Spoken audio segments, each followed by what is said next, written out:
I can't deal with that right now. That's too much.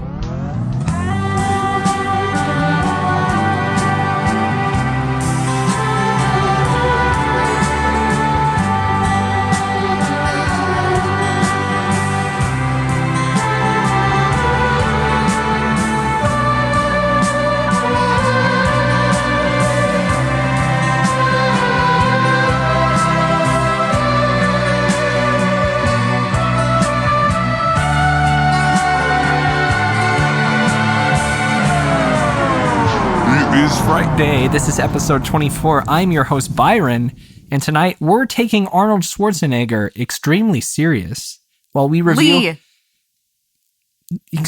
Seriously. While we talk about his new movie, Maggie. Kelly talked to a pizza man about mountain ghosts, and we're going to hear all about it later in the show. Also, Ted Geoghegan was kind enough to talk to us briefly about his upcoming movie, We Are Still Here. We're going to play that interview. And to top it all off, we're going to tell you the best things we saw at this year's Stanley Film Festival. I'm joined tonight by Kelly. Hi, guys. And Sam. Hey. How are you guys doing? Good. It's been a week. It's been over a week since we recorded an episode. I mean, it's been a week as in, a week to remember. Yeah, it's yeah. Like, wow. Well, why was it so memorable, Sam? Just so bad. Yeah? It wasn't that bad. We all had a lot of catching up to do. Yeah, we really did. After we went to Colorado for a week. That was a long drive. Remember when we talked the whole time and Kelly slept the entire time? We did. I listened to most of it. I was just laying there. It's actually amazing how much I appreciate both of those things equally. Yeah, it was great. Your conversation and Kelly sleeping. Mm-hmm. Did you watch anything when I was gone? When you were gone? Like when I wasn't in your house. Well, yeah, but you're not... When was the last time you weren't in our house? I know about your place in the closet. Yes, I watched Tales from the Dark Side, the movie. What is that? So the same way that they did like the Twilight Zone movie in the 80s that had 3 of the famous Twilight Zone stories in it, they did Tales from the Dark Side, the movie. But it was really funny because they had all of these people in it that were actual people. So they had like... Wait, they had people who were people? Who were some of the people in this Julianne anthology? Moore. Julianne Moore. Okay. And Christian Slater and Steve Buscemi. Wait, the Shem was in it? The Shem was in it. How was he? He was sexy. Good. Okay, he was not sexy, but he was good. It was a really funny, well done anthology. I highly recommend it. Really? And did you watch the show when it was on? I've watched bits and pieces. There's actually one that's called Sorry, Right Number that like freaks me out that my dad showed me when I was really little, and that's like the one that's most memorable to me. What's it about? So it's about this woman who's like in the middle of some big party. Her phone rings and nobody's there, and then all of a sudden this voice comes in and it sounds like her talking to herself. Like it's just her crying on the other end, like sobbing hysterically. It's a future and call. Mumbling something, and then 20 years in the future, I can't remember whether her husband dies or her daughter dies or something, and she just picks up and calls her old phone number and starts sobbing to the phone, and then suddenly realizes, oh my god, that's the call I got 20 years ago. And that's it. Yeah.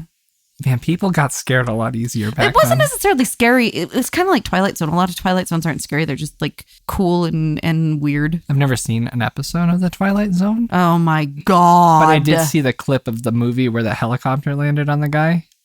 What? What? You don't know about that? It's not a Twilight Zone. No. In the making of the Twilight Zone movie, a helicopter fell on top of, I don't know the name of the actor, if you could bear with me, but decapitated him and 2 child actors. Are you making this up? How is it that I've never heard of this? I don't know. I don't think that I'm making it up. I've watched that movie like 6 times. Oh, yeah. So wow. What happened? A Bell Grim. UH-1 helicopter fell on top of Vic Morrow. Do you know him? No, I don't know who he is. And killed 2 child actors while decapitating him during the making of the movie. And there's this weird theory that who's the director of Twilight Zone, the movie? Does anyone know? Was it Zemeckis? Roberts?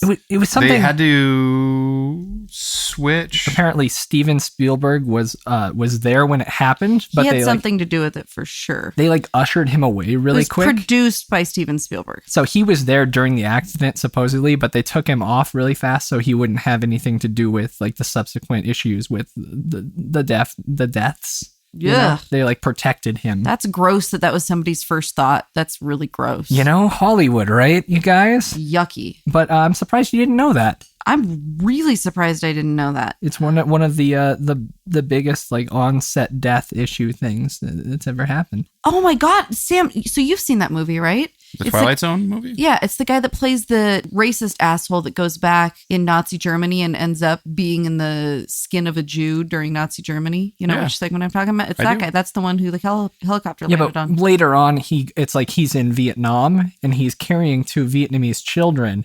And that's the scene where the helicopter falls down and it killed him and the 2 children that he was carrying in his arms. So grim. So Sam, what did you watch this week? Whoa. Yikes. Segue. So a tough act to follow. So I did a rewatch that I've been kind of, I guess, aging for a while. House of the Devil. Fantastic film. Yeah, love it. And you just got to wait for the right moment to watch a movie that's that special. And I couldn't wait anymore, so I just played it, and it was unfortunate because I had a lot of other stuff going on, and I couldn't give it the focus that movie deserves. But Did you switch it off?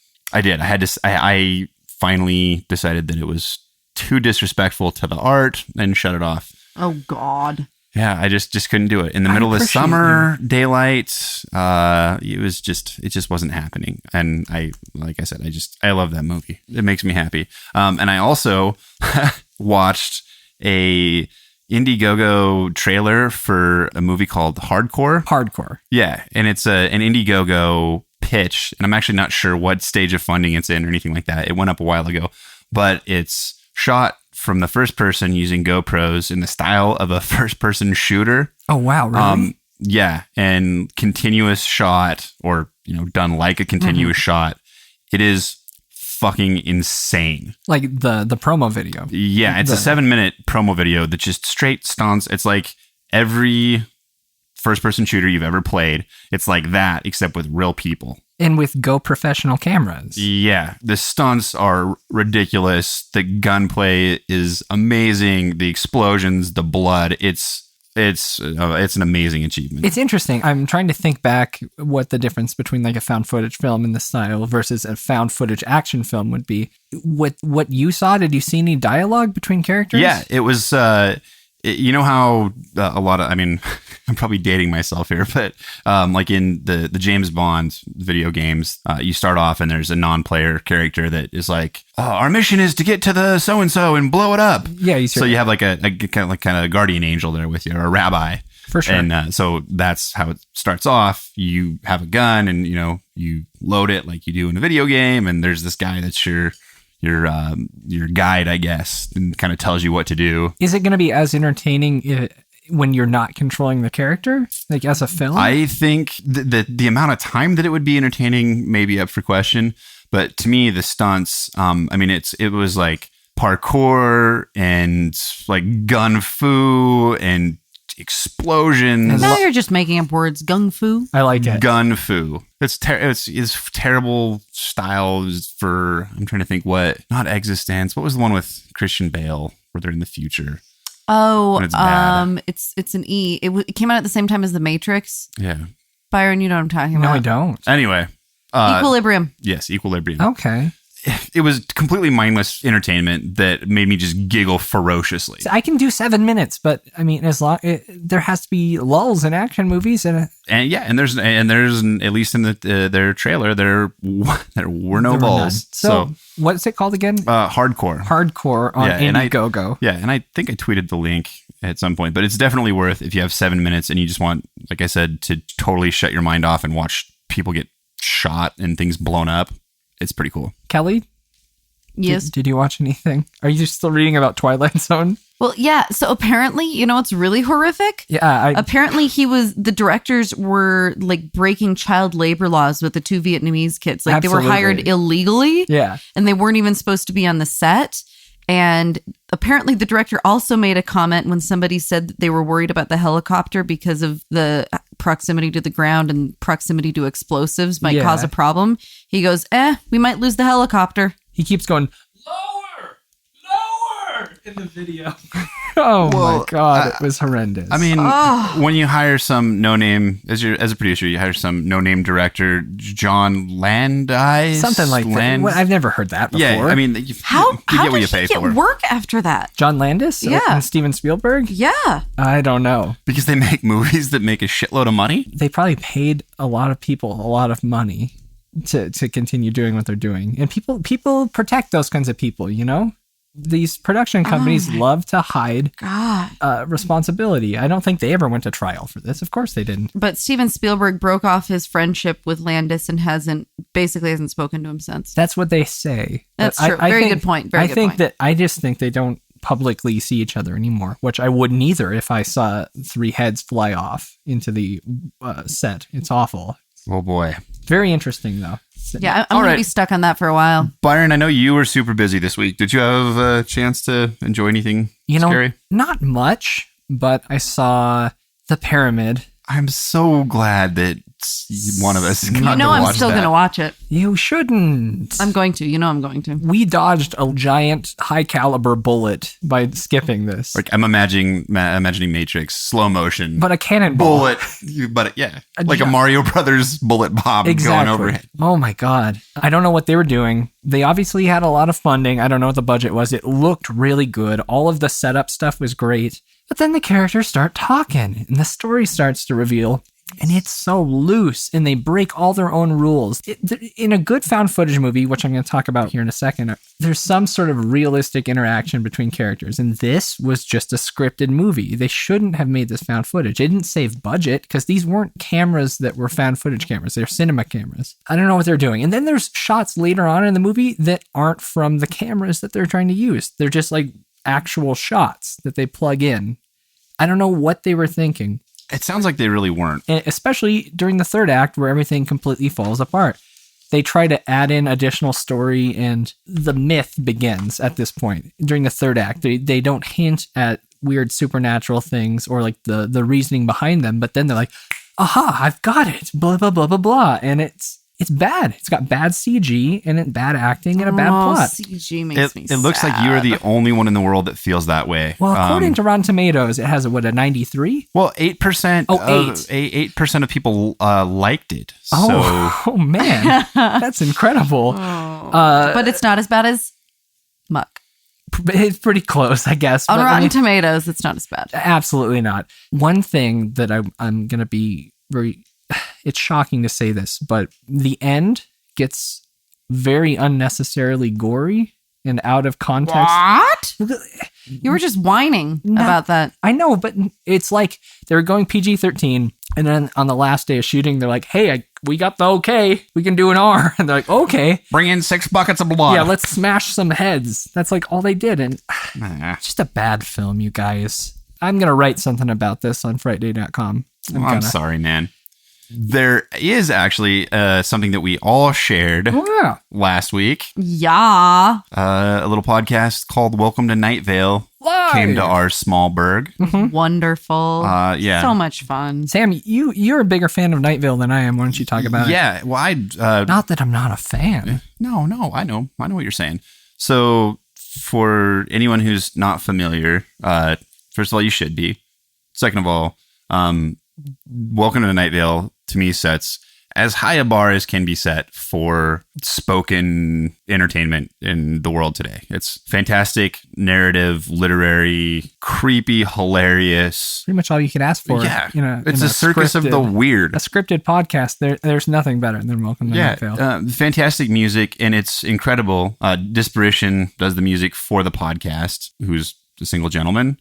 And it was really entertaining to watch him do 3 hours of live music. I dare I say one of my favorite parts was his live soundtrack. It was amazing to watch that guy work live. I thought it was fun to watch because he had his laptop, and then he would spin around, and he had a full synthesizer setup. Yeah, so like he was making music and mixing it. It was wonderful. That was a real treat. Kelly, what'd you think? It was a treat. I thought it was really fun. Again, obviously Sam's a super big fan. I'm a fan, and people always get mad at me for this because I'm just like I'm perfectly willing to admit that after I see something live, I typically get into it more. Like if I go to a concert that I don't really know the people very well, I almost always get into their music after seeing them live. And I was into Night Vale before, but I'm more committed to it now. It was just really cool. The people seemed really nice and it was very fun. And yeah. It forced us to stare at strangers. Yeah. That didn't bother me. It was good for you guys though. No, I don't know that it was good for us. We survived it. We did. It was great. Like so. Cecil Baldwin killed it. Oh my God. That man's voice, I would bottle that and drink it all day, every day. It's a good voice. I don't think you can drink voices, Sam. You could drink Cecil's. I guess you could. I watched a movie on Kelly's recommendation, The Houses That October Built. It was scary, wasn't it? It was a really solid found footage movie up until the last 20 minutes. You didn't like the last 20? I don't think they had an ending. I don't think they did. I thought it was good. I liked it. But I really enjoyed the interactions between the characters up until that. That's what I like in a found footage movie is this, like, the raw footage. I don't want to see an edited documentary. I want to see like the seams, you know? The interplay between the characters was much more natural feeling, I thought, than in most found footage films. I think the main characters were brothers, and I'm sure it was just like a group of friends getting together. I think that movie's really cool. And it's on Netflix Instant. I think everyone should check it out. We should rent a motorhome this Halloween. I wouldn't mind doing that. Maybe an Earth Roamer. No. Okay, I'm gonna... Yeah, what? Did you guys know that the 4 segments in Twilight Zone were directed by Landis, Spielberg, George Miller, and Joe Dante? I did know that, yeah. It's pretty incredible. I didn't know that. You know what else is incredible? Kelly's Cryptids and Conspiracies? I was going to say the incredible, unknown world of Kelly's Cryptids. Okay. Kelly's Cryptids and Conspiracies. We just got back from the Stanley Film Festival, and as many people know, the Stanley Hotel is supposed to be haunted, so that was very cool. Wait, what? Whatever. So when... They should have put that in their literature. When Stephen King stayed there in the 70s, that was when he came up with the idea for The Shining. He was in a hotel room that was supposed to be haunted. I heard another fun story that while I was there, so Dumb and Dumber, incidentally, was also filmed at the Stanley Hotel. And Jim Carrey staying in one of the rooms, but he had just checked in, thrown like his bags in the room and kind of opened his bags up and grabbed some clothes or whatever, and then gone downstairs to get a drink. Came back upstairs like half an hour later. And apparently the ghost that haunts room 217 supposedly is a very anal retentive ghost and just folds everybody's clothes and puts them away. No. This is the story. So apparently he went back, all of his clothes were put away. He freaked out. He threw everything in his bag and ran out. And he's been asked about it in interviews like 2 or 3 times and he refuses to talk about it. So that's kind of cool. Now, just to make matters even more interesting, according to a Daily Beast story that was written a few days after the Stanley Film Festival, there was a ghost sighting on the 3rd floor, which happened to be exactly where we were staying. Yeah. Outside of room 324. We happened to be in room 326. Yeah. And this couple apparently saw this little childlike figure start moving towards them in the hallway and then suddenly disappear. And there was a seance that happened in the room right next to ours. And we slept through all of it. So I had my one chance to show Byron and Sam a real life ghost and get them to stop making fun of me. And I didn't even know it. And I slept right through it. And I'm really bummed. So who saw the ghost? Whatever lady wrote that Daily Beast story. Okay. No, she didn't see it. No, right. The couple Stephen that she King ran saw into. it, right? Stephen King, or maybe it might have been Dean Koontz. I thought it was they're- Lloyd Christmas. Was it Lloyd Christmas? I love Lloyd Christmas, but there are multiple ghosts at the hotel. I mean, it's Good been around reference. forever. But the point is, So no one knows his child ghost, though? yes, the child ghost. I can't remember the name. I want to say Lucy. Okay. Everyone talks about a Lucy there. Yeah, So maybe that is it. yeah. And then there's Lord Dunraven, supposedly, which is, I know that's hilarious. That's But a really good name. it I is was a good holding name. back. I I'm know. sorry. Sorry, I saw your face. I didn't want to be a goof. Yeah. So he supposedly haunts it. This maid who died there supposedly haunts it. There's a lot. I mean, it's been around since, turn of the 18th century, turn of the 19th century. Sure. Turn of the 19th century. 1909. Turn of the century. Okay, Been around we get it. since then. Centuries turn as they will, and occasionally hotels are built. Uh-huh. So that was very cool. So next year I get to seance in our room. No seance in my room, but you can go to... Absolutely. Thanks. I'll bring No. the weed. That Ouija board that you bought from Ted Geoghegan. Who we're talking to later this episode. So you can do a seance in the room next door. You are not doing a seance in our I'm room. not paying that much for 2 rooms. Well, I'm sorry, but there's no seance taking place in my room. Why don't you hang And in out fact, in the if I hallway? see a Ouija board, I am breaking it in half and throwing it out the window You on know, Elijah Wood's head. That's bad luck to break a weed. Super bad. You have to bury it. And there are rituals. I'm going to bury you. Don't. Why do you hate Ouija So boards so while much? I'm not talking about it. So while we were in Estes Park, we had the occasion to visit on multiple occasions, actually, Cheesy Lee's Pizza, which I must say has the single best breadsticks I've ever had in my Absolutely. entire life. Unquestionably. I could live on those breadsticks. Oh my God. And the pizza was great too. I agree. Pizza but you was know great. what was even better than that? Tommy Lee. Tommy Lee himself. Yes, the proprietor of this establishment.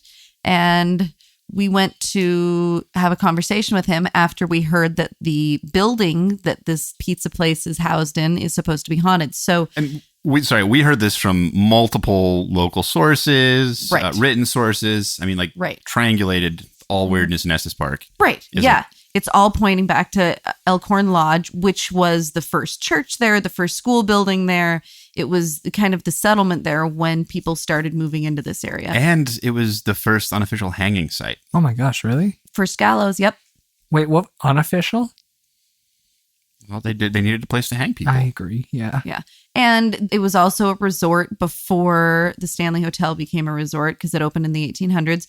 People came and this would be like, their summer camp or their winter camp. They'd come across the mountains and Like stay a at the school dude place. ranch, kind of. Yeah, tons of traffic. Lots of people came, and it's supposed to be haunted. So we talked to Tommy Lee, and he sat down and shared this story with us about the ghost of Maddie. Tell us about Maddie. Maddie is a young lady. Her mom used to be head of housekeeping here on the property. A 1910, 1920 era is what we've been told. Her and her brother were out one day on the property and found a shotgun hang along the tree. my God. And unfortunately, she caught the wrong end of the shotgun. Oh my God. So there's been guests and everything else that have seen her around here. Really? My young one, I had a young kid last year when 2 years ago when we first opened. There was no one in the hotel. It was just Cheesy Lee's. And we walked upstairs. He was about 3-4 feet in front of me. We just got flashlights. He came At night? up. Yeah. Oh, you guys are brave. He came up around the corner, right down here on the end, to go towards the laundry room area. And the kid is, like I said, 3 to 4 feet in front of you and me, and just turned sheet white. Just dropped all color in him. Oh my gosh. We're like, Marshall, are you okay? Marshall, are you okay? He goes, I just saw the little girl. He could describe her in the gear. He walked backwards, never took his eyes off the hallway, walked backwards all the way back down. Oh my gosh. Until he got into here.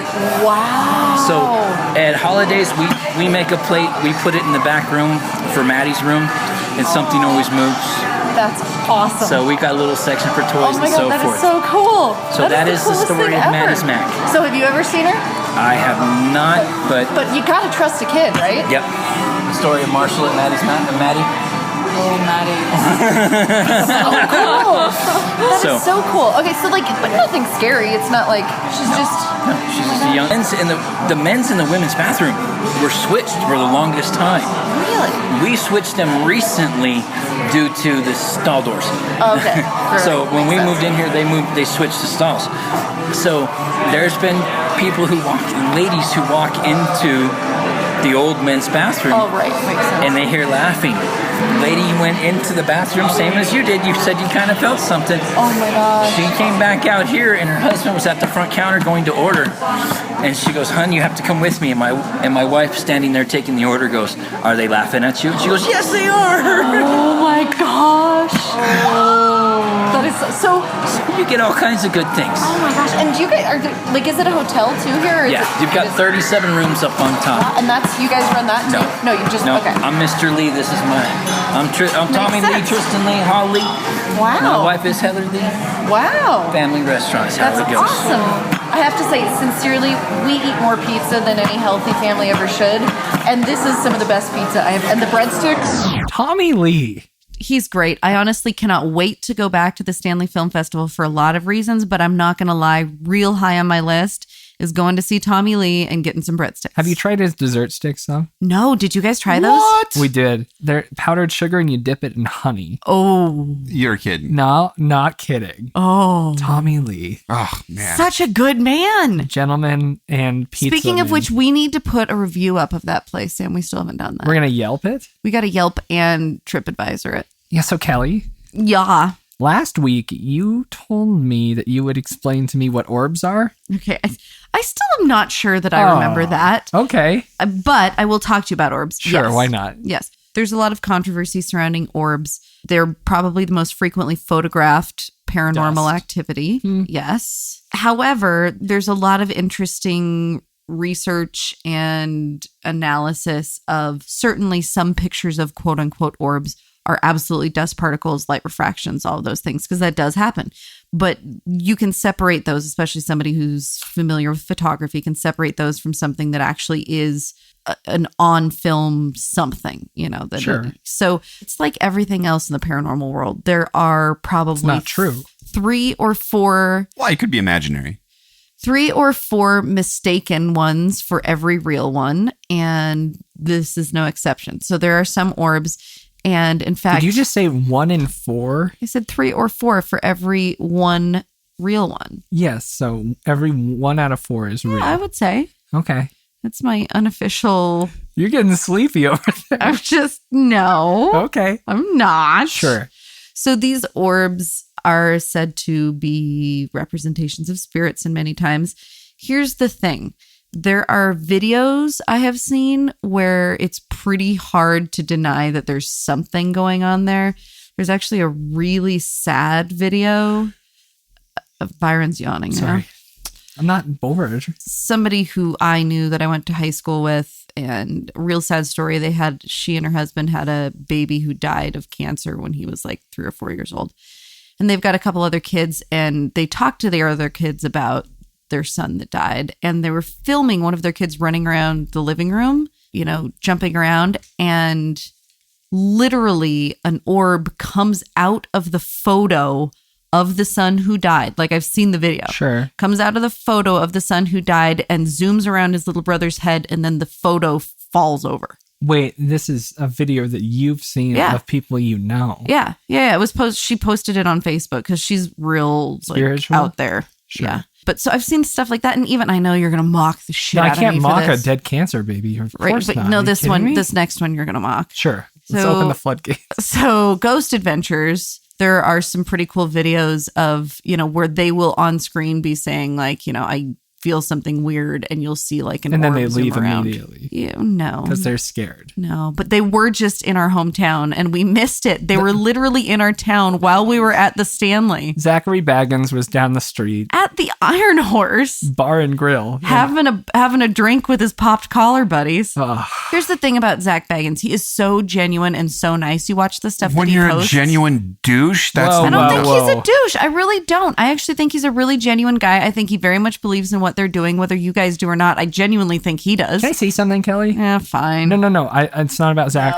Okay, then. Yeah, go ahead. Sure. Remember when the show started and I was more of the in-between man? Yeah, I think are you getting closer to me? No, it's obvious that I'm sliding further and further away.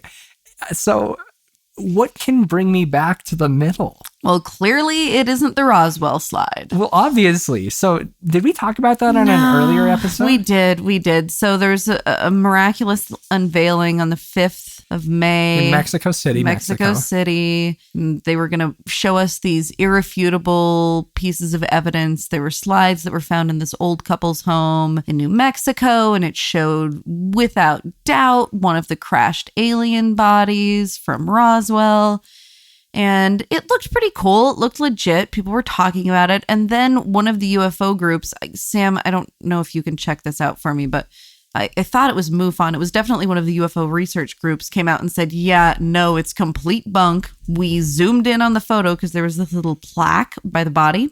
Pretty suspicious. Yeah. And the plaque turns out that it actually says it's the body of a little boy that's been mummified. So definitely no smoking gun there. Do you know how much money people spent to stream that live? Or to fly down there, or like tons of people have done this. It was like $300 to get in? To get into the events. I mean, look at how much money that made. Yeah, of course that's what they were doing. Didn't I say that? I don't know. I think they thought it was real. I just think they did some really shitty front-end investigation. Did you see the graphics they did for like, we're comparing the size of a head of a mummy to the size of this? It just doesn't make sense.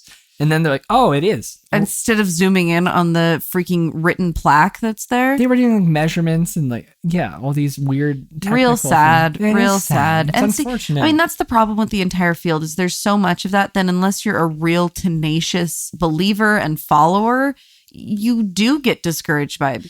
I don't know if there's anything that's going to bring you back, Byron. I can't promise you. I do think that you seeing the ghost outside our hotel room at the Stanley would have been a real significant moment for us. But would I have been scared? I don't care if you would have been scared. You would have seen it. I don't give a shit if it would have scared you. You would have seen something. And then I would have been like, yes, you guys, you must believe me now on everything. But unfortunately, we slept through it. So we'll just have to wait until next year. I was tired. I'm no Elijah Wood. Yeah, no kidding. I can't stay up all night and yell outside He's my got window. unreal energy. that would actually be physically impossible. It is. And he doesn't seem to be a druggie. So I don't know where he yields this insane energy. That but man loves the Stanley film. life. I think he just loves life. Yeah, he does believe in ghosts too, by the way. Yeah, I know. I heard parts of that. Yeah, that There's a little chunk of an interview we posted on Frightday.com where Elijah Wood says that a ghost was turning on and off a flashlight. Yeah. Last year. Last year, not this year. This year, he just is pretty much just yelling out our window. right out our window. Awful. Yeah. Great man. Great guy. Real sleep. Bad hat. Fantastic. That was fine. His hat was bad. You know what? I prefer Pharrell's. Sam, Yes, sir. is it time? It sure looks like it, Byron. Let's review a movie called Maggie.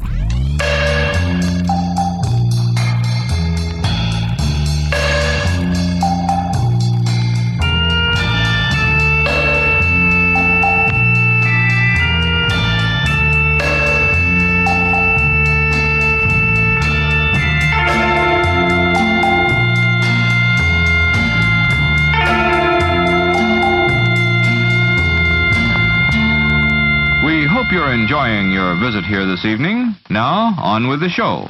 Maggie, a 2015 PG-13 zombie film directed by Henry Hobson and written by John Scott III or the third. Not exactly. I don't know. Starring Pick your Arnold. pick. Yeah, I'll pick 3. It's funner to say. Funner? Come on now. Funner? Get off my case. Starring Arnold Schwarzenegger, Abigail Breslin, and Jolie Richardson. Sam, what's this movie all about? A zombie outbreak, the victims of which are known as the necroambulists.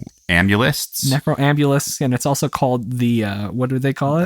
The turn. The Turn. is when you make the change from Sure. life to unlife. Fantastic. So Arnold Schwarzenegger's character, Wade, has to find his missing daughter, Maggie, the title character, who has been trapped in the city during the outbreak. He finds her, but she's been infected with this rather slow operating strain of zombie virus. And the infected are given the opportunity to return home with their families and wait until the turn happens so they can be surrounded by, the comforts of home. But at the end of that time, the police come and take them to quarantine. Yeah. So, that's Yeah. where that goes. Sam, Yes, you don't usually start. I usually finish. Yeah. How do you feel about this movie? I think it was a PG-13 zombie movie. All right. Kelly, how about you? I liked it. Okay, but let's break it down. It was a drama. It wasn't a horror. Okay. I felt like they were trying to do something different with the zombies genre, which is really tough because at this point, I mean, the market's completely saturated. We've seen pretty much every permutation of reanimated corpses and what causes it and how it affects the remaining humans. But I felt like this just was really trying to play to emotion. And I think it could have been done, but I don't think that this film managed. I thought the acting was a little flat. I could see where its charm might be for some people. Is the charm in the later half of the movie or the beginning for you? I don't really know. Okay. I'm trying to be nicer. Fantastic. We'll get a little bit deeper in a second. Let's take it over to Kelly. So I think that it was actually a pretty well done movie. I think it avoided the melodrama that is often a big part of any emotional piece in a horror film, but it also really wasn't a horror film. I mean, there were a couple slightly scary moments, but for anybody who has seen zombie movies, it isn't a super scary concept in and of itself because we're already pretty familiar with it. So the way that it was done was very much like a drama. And it just so happened that the subject matter was this really sad situation. I mean, it was almost like a cancer story or something, except it was just a zombie instead. So I thought it was actually well done. And I think, Arnold, there's kind of a ceiling for what you can expect in an acting capacity there. But I thought everybody else did well. And I think Arnold did as well as I've seen him do from a dramatic role perspective. And for me, it was actually very touching and it was refreshing that it wasn't melodramatic, but it wasn't very much of a horror movie. I thought it was just a good movie. Byron? Me? Yeah. Sure. I don't think it's fair of you to lower the bar of a film just because Arnold Schwarzenegger is in it. No. I'm saying that the Commando. acting... Okay, no, I'm saying Absolutely. that the acting coming from Arnold, you can't expect much. I thought the acting coming from everybody else was great. This zombie film drags its feet. Oh, Byron. Byron. So sorry. Or at least one foot. It's fine. It jumps in really well. The world building is really cool. At the beginning, you're like, this is where we are.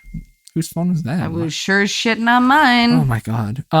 It was whatever one is closest to your microphone, Byron. Yeah, that was definitely me.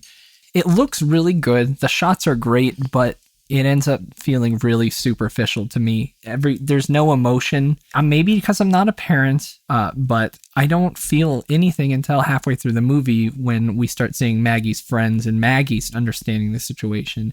No one else around her is really reacting in this movie, which I felt kind of odd. It was just a slow, pretty drama. Like you said, Kelly, there was nothing really scary or even overly emotional for a huge chunk of this. It looked great, but overall, it didn't make me feel anything. Well, It was just there. It looked nice. And I know we hammer PG-13 horror pretty hard, rightfully so, because it's shitty. But in this case, I think that some well-placed, this is not just the gorehound in me, a few well-placed small scenes of extreme violence would have gone a long way to set up a contrast between the horrible world that is becoming and what's left of the normal world, that we're living in most of this movie. It's a very personal, up-close case study look at it almost. But it makes you wonder what happened and what's going on, why there's no real urgency in the situation, which confused me a lot. For a zombie outbreak with a curfew, yeah, there's no danger. Well, everyone seems pretty resigned to what's happening. Like it's just another shitty day at the office. And like the police, they're doing their job. They're the ones that have to come cart off the infected. They come it's in nonchalant. Yeah, they punch in the clock, coming in, doing work. It's a zombie outbreak. All right. Well, I see you just tomorrow, liked Fred. that because it's different. I liked it. It felt more realistic to me. You think it's realistic to not see the dead if everyone's infected? Yeah. I think that they would be working incredibly hard to keep that at bay. And clearly it wasn't as omnipresently infecting as it is in many horror movies. But there's that scene, the opening scene where they go to the gas station and it's like it's The been missing- ransacked. It wasn't that torn apart really. Yeah, but there was the emergency alert system broadcast going and there was no power, yet there's no real chaos. Also, in that scene, and this isn't giving anything away, but when they stop by that first gas station, the missing posters all over, the handmade missing posters, which kind of reminded me of a hollow, reinterpretation of the missing posters in the beginning of 28 Days Later. Yeah. Or 9/11. Yeah, but that's a sadder. But in this, how do they know? Stop going to the depressing places, Byron. Jesus. It's where I live. Oh. What were you saying, Sam? Yeah, I don't know. It didn't work in this movie. I agree. Because I guess we know where all the missing people are. They're in quarantine. From the point where she becomes infected to the middle of the movie where she goes out with her friends that one night, that was when she became, it's weird, humanized. I went for someone that's infected with a zombie virus. That's when she became humanized, because I think it finally slowed down enough to breathe. Up until then, they were just showing clips that didn't really, like, it was just like a quick shot into what was going on. And you're not even sure how much time is passing during this time, but nothing really important happens for the first half of the movie. To me, at least. I don't think that there was any interaction. We don't really know or care about Maggie until the middle portion of the movie, when it opens up and she goes out on this little like bonfire, but they're using flares. It's very humanizing, because they're in. I mean, it's middle America. It's just kids talking about going off to college and things and like that. When some of them are going to die and what's going to happen after that. Yeah. And that's what really drew me in when that section of the movie began, because that's almost the beginning of the realization that this is going to happen. She's going to turn into a zombie and she's going to die, because her boyfriend is as well. Wouldn't you agree, Kelly? Yeah, I think that to me was kind of the same as the rest of it, in the sense that it captured something that was... Speak into the microphone. Sorry. It captured something that was more human and less melodramatic, which made me very happy. You like the human and not the dramatic? Yeah. Well, I just feel like it's different. You always see the mass panic and hysterical crying and people pulling people back and having, fits of rage and fits of depression with the zombie movies. And this was different. I thought that it was a interesting, subdued spin on it, and I appreciated it, though I don't think it was very horrific. My favorite thing about the movie overall is that it shows something in a zombie movie that we've never seen, which is the extended transformation, which I'd like to see more of, because I don't think this movie necessarily nailed it, but I like the idea of a living person in that transition. Right. Who stood out to you? I'm going to regret saying this. Say it. I thought Arnold did a good job. I think it's because of what I have come to expect from Arnold, and because Running Man unfair as well. And I think that he did a really solid job of playing this dramatic role. Like, I bought it. I think Abigail did a really great job, yeah, and I'm excited. She did a good job too. She's doing really cool genre stuff. I'm excited to see what she does in that Fox show Scream Queens that's coming out soon. Could you not do that? Just in case you couldn't tell from the audio, Kelly is trying to scrape the remains of a batch of homemade frosting out of the bottom of a bowl with a fork. What are you doing? That's what she's doing. What's the image you want to portray? Just eat the frosting. Zombieland. Oh my God. Haunter? What's Haunter? It's terrible. Let's do our final thoughts. 7 even. Oh, I didn't mean to bump that with my head. Hey, cut it out. Don't do it in return. 7. Hey, Kelly. 7 even? 7 even. For what reasons? Good acting. Okay. A good story. An interesting spin without the melodrama. And it was really, really pretty, like you said. Okay. Sam, how about you? I want to go 4. Just straight up 4? 4, yeah. Okay, and what are your reasons? 4? Yeah, what kept it from being lower is 1, Arnold. That was such a terrible impression. It's fair. Get to the point. Get to the point. That's the worst Arnold. Holy shit. I can't believe I topped it. We should enter a bad Arnold contest. I know, right? Continue. Yeah. It was like The Rock. And it was technically very proficient. I agree. Straight up 4 from Sam. 5.2 from me. I think that this movie looks a bit too good for its own good. Good acting with what they had. Good. It's fine. I don't not like this movie, and I'm glad we watched it. And you can watch it too, because right now it's available on VOD all over the place. Just all over. Pretty much everywhere. Probably you in look. your fridge. I'd say you could check the fridge. Maybe inside of a loved one sitting near you. What? Did you cut your tongue trying to lick all that frosting out of the bowl? No, I was just trying to lick. Sam was yelling at me for using a fork. All right. That's our review of the movie Maggie.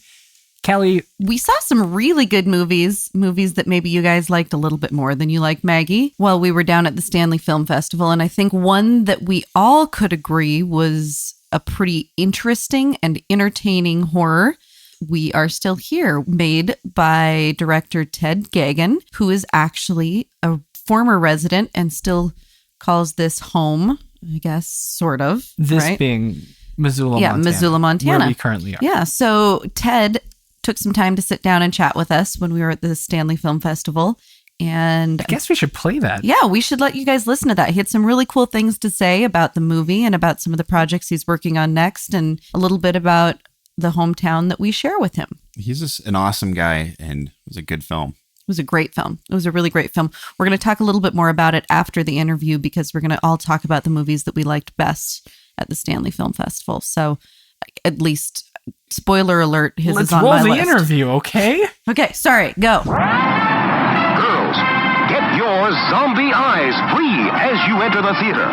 Don't be the next victim of the plague of the zombie. We know you probably have to get moving because you got to get to the next screening, but it was talk. Oh my god, it was so good last night. I mean, I know you. everybody's saying that, but it was unreal. so much fun. Awesome. It was Thank you. It was amazing, and it was I was joking. My husband always gets pissed at me when we go to movies that have jump scares because I'm like the jumpiest person ever in those movies. Were you the person gasping and shrieking? No, during that the was in whole the back. thing? That wasn't me. Oh, I love was that containing person. myself I because love I was that trying person. to like Yeah. play it chill, but there were a couple points where I just lost it anyway. Awesome. Yeah, about 2/3 of the way through, I'm like, this has more terrifying jump scares than The Conjuring. I didn't think I'd get past that. And oh my god. I don't think it's weird because when I made the movie, I was like, it's not going to have that many jump scares. It's going to be very like brooding, and it's going to be about the environment.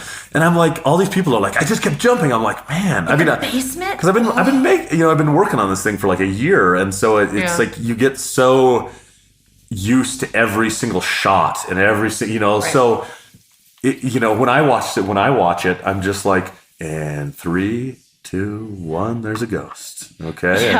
And so it's very refreshing. I was so grateful that there was that woman at last night's screening and she just kept shrieking and gasping because when you have somebody like that and it's true, like, and they're not like faking it. Right. It's very infectious and it makes Oh, other absolutely. people shriek and gasp. And Yeah. I genuinely think that last night's screening was the warmest reception. I mean, the film has done very well for itself in terms Right. of, I think, critical and audience, attention. People seem to dig it, and I think they like what I was trying to do. I've never had a screening like last night's where it was just I could feel like an energy in the room. Oh, that it was was awesome. that was very new. And you're right, it was very genuine. People were, I mean, even my husband jumped. He doesn't jump. My Cool. husband That's jumps, so it was nice great. to hear. He It wouldn't was- admit that, though. He actually did at one point this morning. He was like, "Yeah, no, there were some really scary." There are a few good ones. Yeah, it was fantastic. So I know you talked about it a little bit last night, but you've written things before. Obviously, what was it specifically about this that made you fall so much in love that you were like, I gotta jump into the director's chair with this? I've been a screenwriter and producer for like 15 years, and this started out as a script that I intended to write for another director. A friend of mine who had just kind of brought up the idea of like, oh, we should work on a script together sometime. I was like, yeah, sure, that sounds like fun, And so I wrote the first draft of We Are Still Here for him, just as like a friendly sort of thing, not paid or anything. Right. Yeah, and just like, hey, man, like this could be the thing we make together. And I gave it to him, and he was like, yeah, this is really fun. He's like, I got a lot of projects going on right now. He's constantly working. And it kind of stayed with him for a little while. And I did a few revisions, and I just really started falling in love with it, like more so than most scripts that I'd done. Mm-hmm. And I just, very, very humbly asked him, I was like, look, I realize it's a big ask because, I had originally intended for you to do this. But I said, I know you've got other projects going on. Would you mind if I just shop this around for me to direct, and see what happens? And he was like, yeah, man, of course. He's like, that's cool. He's like, I have no shortage of films I'm working on. He's like, if you can swing this, that's rad. Awesome. And I was like, cool. All right, let's see what happens. And, I started shopping it around, and I brought it to Travis Stevens at Snowfort Pictures, who's one of my best buddies. And we'd also talked for years about wanting to work on something together. And Snowfort had never done like as straight a horror movie as this, like a haunted house movie. And I think Travis was interested in that. And I think he liked the fact that it like bucks a lot of the traditional conventions of a haunted house movie. And, he got on board, and very shortly thereafter, he managed to convince Dark Sky Films into financing it. They came aboard, and we were in production very quickly. It went from I wonder if we're ever going to make this thing to We Need You in Rochester in 6 weeks. Wow. So, that's great. Yeah. That's really great. Wow. So, pretty unreal. So, and you also talked about kind of having both Barbara and Larry in mind when you wrote the script. Were there films or roles that obviously, contrary to that poor person who asked the question last night, obviously they've done a lot of horror films before, but yes. Are there any particular roles that that kind of inspired your, decision to write for them for this script?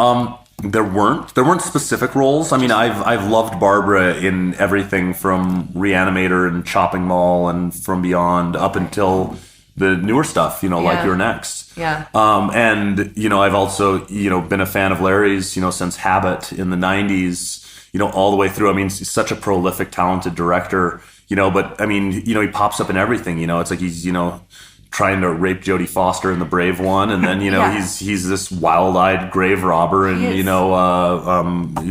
I Saw the Dead, so he's kind of, he just shows up in everything, and he's just got such a commanding presence, and I feel as though Larry's just so sorely underused in films.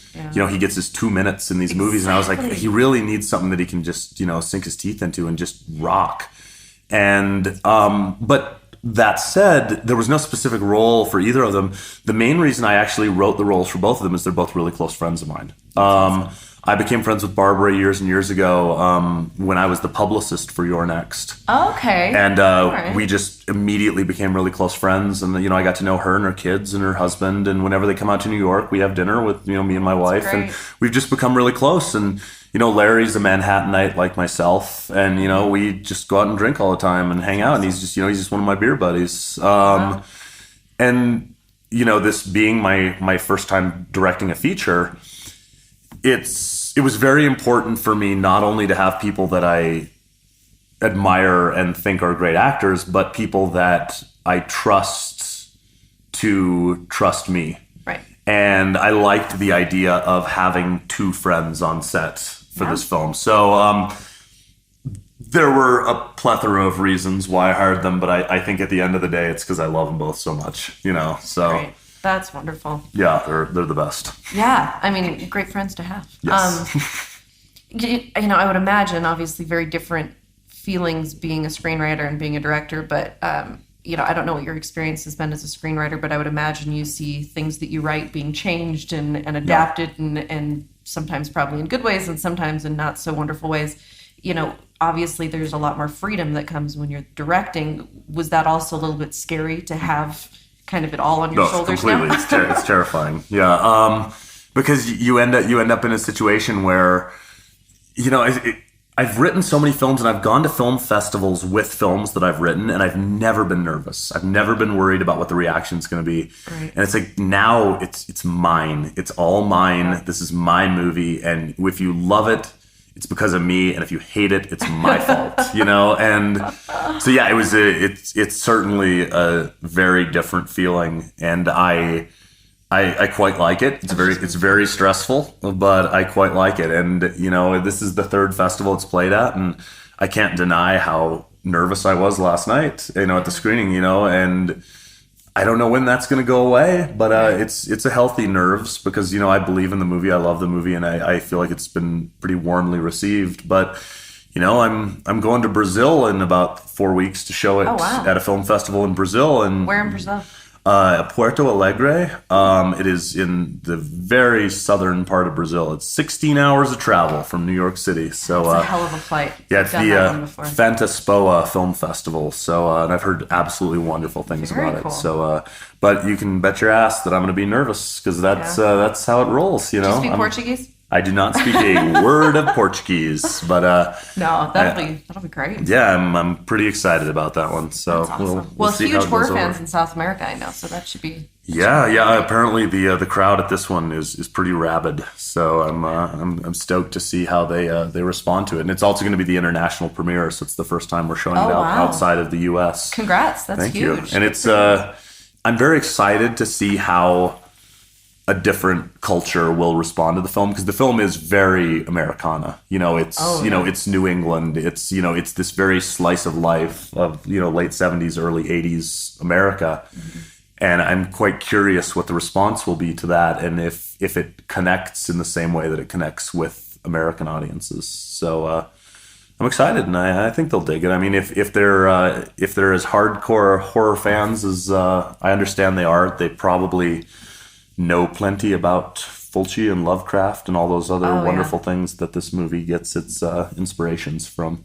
Oh, that's great. Yeah. So speaking of inspirations, the Dagmar characters, you talked a little last night about how you were really trying to stay away from CG, and I really felt like the little CG that was used with them was it felt really good. It didn't, it wasn't, like the ghosts and the haunting or something like that were there. Yeah, but, floating around.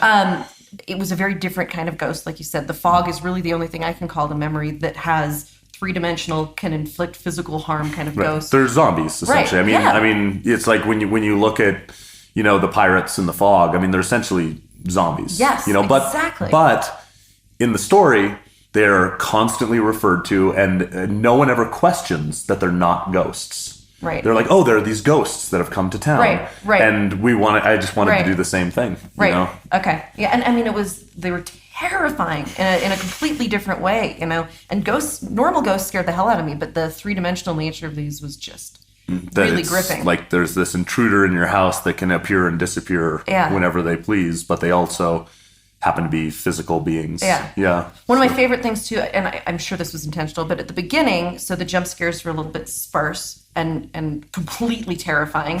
And then as it went on, you saw more and more of these characters. Sure. And therefore, I was still jumping, but not quite as much. And it was almost like that evolution where, okay, yeah, you actually are supposed to care about them by the end. They're not the bad guys. Right. So it was really interesting, that evolution with almost like the placement of the jump scares to, okay, now you're familiar with them. They're not as terrifying Sure. anymore. Was that super Absolutely. Yeah. I mean, the first time, slight spoiler alerts here. The first time you actually get to see Dagmar is the attack in the basement on the young character. I'm trying to be vague here. Right. On the young character. Right. Where you actually get like a straight up shot of Dagmar and his wife's face. And it's meant to be kind of shocking at that moment where suddenly you're seeing this rotting, burnt face. Up until then, they're kind of hidden in the shadows, and you can't quite see what you're looking at. And yeah, by the final act of the film, when everything kind of, the shit hits the fan, it kind of becomes this bombastic sort of splattery home invasion-y thing. The Dagmar family's front and center, and there's no visual tricks to not see them. They're just there. They're in the house. Right. And it's actually quite similar to what they did in The Fog. Yeah, because by the end of that film, Captain Drake is just walking around, just slashing people to ribbons. And you feel bad because you realize these are the people that were, had so much pain inflicted on them. Yeah, they're actually the victims. So, similarly, just like in The Fog, Captain Drake and his team were lepers who were killed, so that they wouldn't spread the disease. And, as We Are Still Here progresses, I won't necessarily go on the record and say that the Dagmars aren't necessarily villains, but there's a lot more to them than one initially thinks. Right. And, there's that moment early on in the film where, the old man, the town patriarch, Dave is giving that speech about the Dagmars and what happened with old Dagmar. And he says, oh, they were run out of town. And then, he drank himself to death. And you're starting to see these ghosts around the house. You're like, well, that's the Dagmar family. It's like, why are they all burnt to ribbons? Right, and, that's very much, as well as a lot of other things in the film, a nod to this 70s and 80s Euro horror that I love so much, where we're not going to give you the answer up front. Like, it actually requires you to think a little bit and put some stuff together. And if you watch the film and you never put together that his story is a lie, and the Dagmar family did not end up in this scenario, it's okay. Like, as long as it didn't impact your enjoyment of the film. I mean, look at The Beyond. No one knows what the fuck is going on in that movie. Like, The Beyond makes no sense from beginning to end. But it has a narrative that you can follow, and it's enjoyable. And at the end of that movie, like, you can have 1,000 discussions about what it means, or who's who, or who's the bad guys, or who's the good guys, or what any of it has to do with anything. But at the end of the day, it's a fun movie. And, we wanted to do that with this. There's a massive amount of questions that are unanswered in the film that hopefully with repeated viewings, you'll get a few more of the hints. And I genuinely believe that every answer is in the film. And we actually turned the lights up a little early, but during the end credits, there's actually a series of newspapers that go from 1859, when the Dagmar family has the house built for them, up until 1979, when the film is set, that fills in a lot of the blanks about what happens in these 30-year intervals. So you're seeing newspapers spread out over the course of 30-year intervals during our end credit sequence. But we brought the lights up a little early last night to get some of the folks to stay in their seats. But for future reference, when you watch, there's a massive number of answers in those newspaper clippings. But there's also a lot of answers just in subtle dialogue throughout the film that kind of fills in all the blanks. Yeah, I love movies like that where you feel like you do have to watch it a few times to really pick up all the pieces. But at the same time, I don't want you to sit there and be like, what the hell's going on? You know, like it should offer you enough that you're engrossed and you're engaged and you care about these characters. Right. But I don't want to spoon feed it to you. I don't want that moment where the character stands there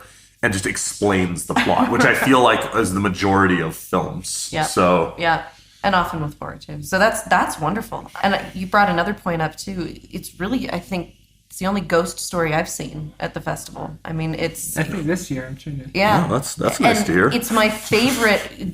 Byron and Sam always laugh at me because I believe in ghosts. I'm a total ghost hound. And so they terrify me. So it's really nice to see that. It was interesting, a couple of years ago with The Conjuring, I kind of thought we'd see a huge rash of these ghost movies because that was so well received, but we really haven't seen many. So. No, I mean, Blumhouse, had a lot on their slate there all of a sudden. It's like, I mean... even you can look at, Insidious and Sinister. They're not so much ghost movies, but they really follow I feel like the tried and true scenario of like the poltergeist haunted house. It's like you've got these people and something is afoot. Right. And there's another dimension and it's kind of like you just replace the ghost with a demon in Insidious or Sinister, but it's essentially along those lines. I mean, yes, you've got, The Conjuring's straight up ghost movie, and stuff like that. And I mean, even the Paranormal Activity movies, it kind of mix of like ghosts and demons and stuff like that. And I think Blumhouse really knows what the hell they're doing with that stuff. And I mean, I feel like We're Still Here is kind of the anti-Blumhouse haunted house movie.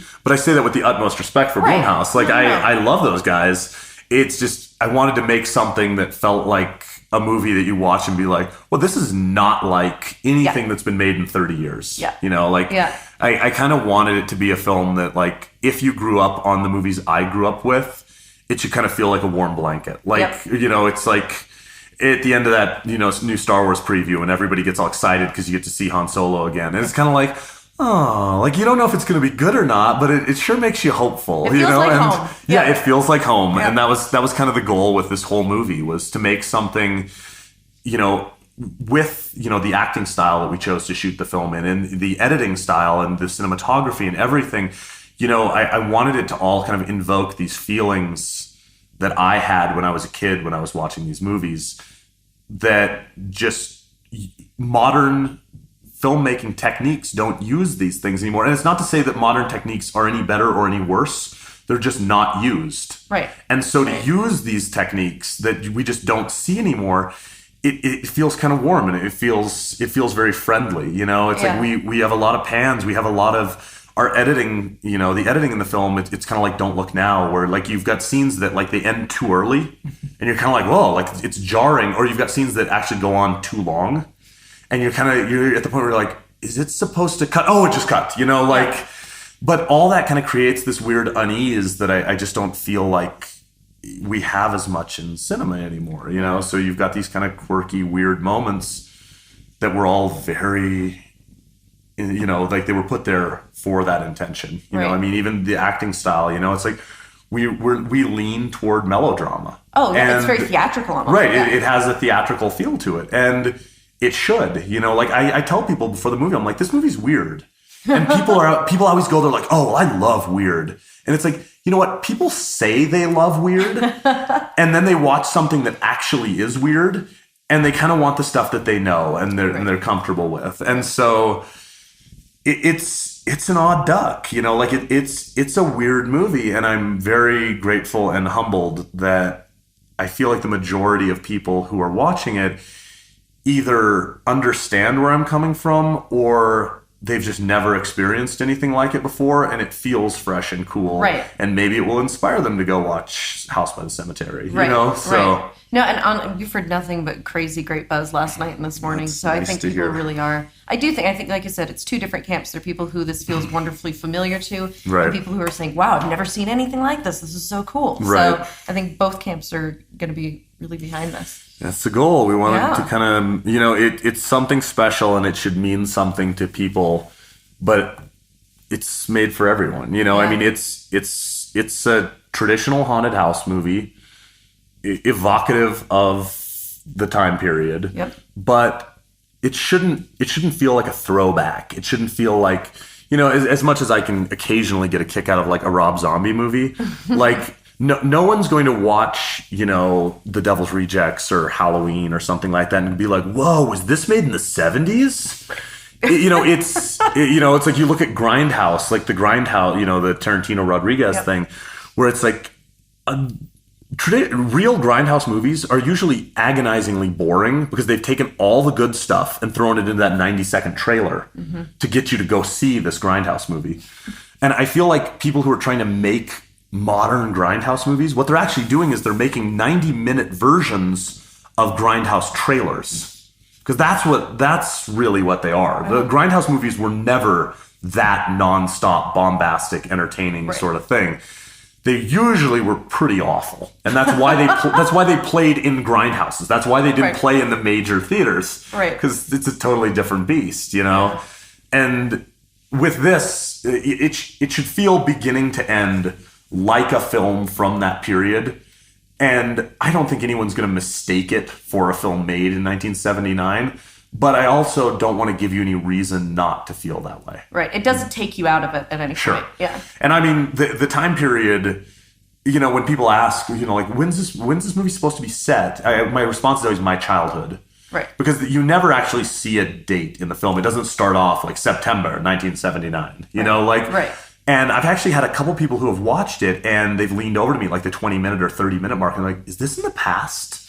Because it's not supposed to be a major plot point in the film. It just happens to occur during this time. It's like, and it's a time that I hold very close to my heart. It's a time that I probably fetishize a bit more than I should in terms of being like, oh boy, I wish I was 35 in 1979. I was like, well, no, I'm on your side. That was a good year. Yeah, it's like, but there's this part of me that's like, it's like, oh, 79, that's when I wish I was. And then it's like, I actually think back on it. And it's like, probably not. No, like, 3 television channels, no internet, super hard to find porn. Yeah, like, very true. Like, you know what? 2015, I'll take it, and I'll just live cinematically. But we all have to have that period that's very nostalgic that we look back on with only rose-colored glasses. That's a good point. Yeah. And I mean, and I think a lot of that comes from my love of the movies of that time, and it's like, like I keep mentioning House by the Cemetery because it's a huge inspiration on We Are Still Here. But, it's also a film that when you watch House by the Cemetery, like, if somebody told you, that movie was made in 1979. If somebody told you, did you know that movie's actually set in 1969? A lot of people would be like, oh, is it really? Like, I guess I never noticed that. It's not. Right. But it's set in kind of this ambiguous sort of time period where these people go up to this house, and it's really about these people in this house. And my film is similarly.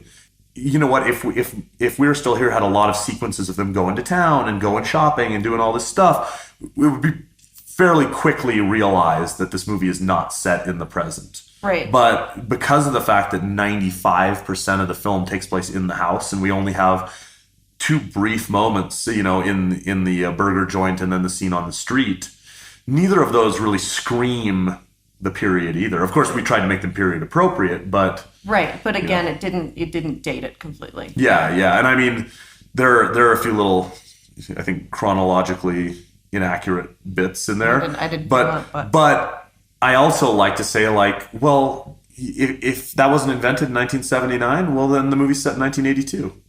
Right. It's like it's set in an ambiguous time period that's evocative of when I was growing up in rural Montana. Right. So that's awesome. Okay, so you grew up in rural Montana. For some reason, I thought you were from Beaverton. Nope, born there. Born there. Okay, but I was born in Beaverton, Oregon, And Mount St. Helens erupted, and my family went east to Montana. It's like very few places you can go east to Montana from. That's wonderful. My mother grew up there. My parents met in Montana, so they had a reason to go there. Okay. And I was in Montana by age 2, so I mean I consider that my home state. So where? I grew up in Great Falls. Okay. And as soon as I was old enough, I got the hell out of there. Yeah. And I went to the state's liberal bastion, and that's where I went. Yeah, and I consider Missoula home. So. Lived in Missoula from 98 to 2007, I believe. So I guess not quite that long. But I was there for quite a while. And I met my wife in Missoula, and we moved out to New York in 2000. You actually did go east. Yeah, we actually went east. Real east. And I'm literally against the water. So if I want to go any further east, I'm gonna have to move to Europe. Right. So. Okay. Well, I know we got to wrap up. What's next? Well, I was gonna say, feel free because you guys are. Oh, sweet. Then let's keep talking. Oh, about it. Awesome. I love it. I got a few more minutes. And then you have arrived to the theater. Oh, I'll be good. Okay. Yeah, I'll figure it out. Okay. Yeah. So, any English profs at UM that inspired you to write film? I'm dying to know this because I was an English major at UM. I actually took a screenwriting course from Carol O'Connor while I was there. So I got a semester with Archie Bunker, which was pretty amazing. When did he stop teaching there? I must have just missed him. Sucks. I want to say the year I took it was, oh boy, it's a little vague. I want to say maybe 2000. Maybe. Missed him. Maybe. Damn it. He passed away right after that too.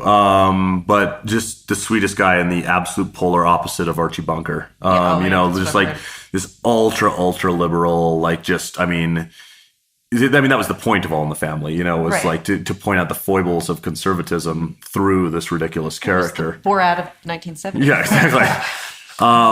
So, I mean, he, certainly was an amazing person to work with, but, I'd been writing for quite some time before that as well. Nothing had been produced. The first thing I had produced was in 2001. And are you counting the video you did for International Playboy? No, that was 2004. Oh, okay. Yeah, Ghouls Gone Wild. I'd done a couple projects before that, and that really was trial by fire. That thing. We shot it in one day for $400. Oh my god! I worked at Hastings. In high school. Yeah, I always see it. I never picked sitting it up. there. Yeah, it is definitely hard to watch. I'm gonna go do it right when I get home. It's I love the Playboys. They're really good friends of mine, and my buddy Chad Jones, who also I knew in Missoula, used to work at the scooter shop, Scooterville. He and I just had this idea. We were like, hey, let's just grab a camera and shoot something with the Playboys. And, we came up with this silly little script. And the Playboys, they're not actors, so just kind of like we went out to this ghost town and, we paid them in fried chicken and beer. And we gave them the beer a little too early in the day. And, we cut it together. And I mean, I had no experience whatsoever in producing or directing. All I had done was written a script that I thought was rather viable. And, and then we went out and shot this silly little thing, and the Playboys put it out on DVD to sell it on tour. It was never meant for mass consumption. Yeah. It's absolutely made for fans of the International Playboys. But it was a cool experience, and I still talk to the Hickeys all the time, and Chris Knutson and all those guys who are in International Playboys. I mean, I look back on it very fondly. Whenever I try to watch it, I cringe a little bit, but it's only because I can just see all the things that I did wrong. But it's like people always say that about things. Yeah, almost every artist I know says that. Yeah, but I mean, we edited it ourselves with no experience in how to edit a movie. So it's edited like it's what did you use? No idea. No, I mean, it's so long ago, and I mean, it was just myself and Chad at his computer in his bedroom for like 6 months trying to cut this into some semblance of. But it was a fun experience, and it certainly I feel quite silly that right now I have 2 directors credits on the IMDb, and it's We're Still Here and Ghouls Gone Wild. Yes, that's fantastic. I guess 11 years ago now that we made that. yeah, it's certainly a thing. That's awesome. That's awesome. Yeah, I don't want to jump ahead of what you had. No, go for it. I've got. You said that you've written some other scripts. Yeah. What are you doing next? What am I doing next? Yeah. I have a script that I would very much like to do next. I just finished the first draft of it.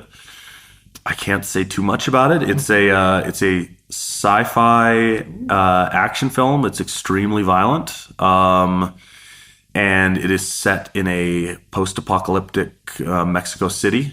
To be done on low budget, though. Low mid-budget. I'm really excited about it. I really want to work in Mexico City. The intention of it is that about a quarter of the film's in Spanish. And I don't know, it's something I'm really excited about. People who've read the script have said it's something they've never seen before. So I'm pretty stoked about coming up with something that everybody who's checked it out has gone, that's a new one. So, and you're going to direct again? I'd like to. But if somebody loved it enough that they wanted to just buy the script, I'd hand it over to someone. And I've got 2 other pitches that I'm really excited about. I haven't written the scripts yet, but if someone was interested in either of them, I'd probably dive right into a script for either. One of them is a slightly more traditional horror film that I won't say it's a horror comedy, but it would be my Night of the Demons. So along those lines. And I'd be writing it with a friend. I'd be co-writing that one. And then I've also got a survival horror concept that is set in the wilderness. Montana? No, I wish. I'd love to shoot something in Montana. I would love it. This is actually set in upstate New York during the Battle of 1812. Oh, cool. Wow. So historical survival. Yeah. Very cool. But done completely in the woods. So it could be done on an extremely modest budget. Oh, so, that sounds really cool too. Yeah. So I'm excited about all 3 of those. So if any of those catch fire, I would love to do any of them next. But I'm also, I'm a gun for hire. So if anybody wants me to work on something, which seems to happen at least once a year or so, I'll write something for someone else. So I guess we'll just see what happens next. But right now, we're I produced ABC's of Death 2, which came out earlier, or I guess late last year. And that was fun. I'd love to be involved in another project in that sort of capacity where we're kind of just helping piece together kind of a massive project like that.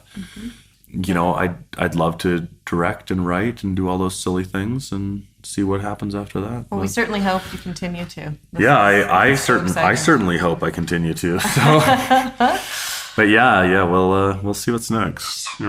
So a big thanks to Ted for sitting down with us. That was so nice of him to take that time, and it was great. And we can't wait to see what comes out next from him.